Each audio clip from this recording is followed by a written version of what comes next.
Здравейте хора, сега ще ви покажа как да си смените снимката, която ви седи по принцип в YouTube. Влизате в YouTube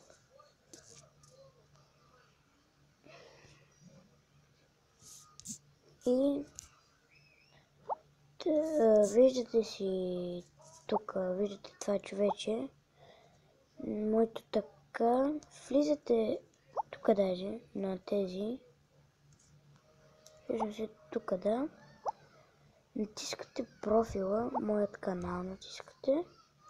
Ето това, ето тук натискате. Може да се снимате, да си изберете снимката ви. Ето примерно моите, аз мога да сложа на тази на Дремлига, ето тази. И която натиснете, ви става ето тук.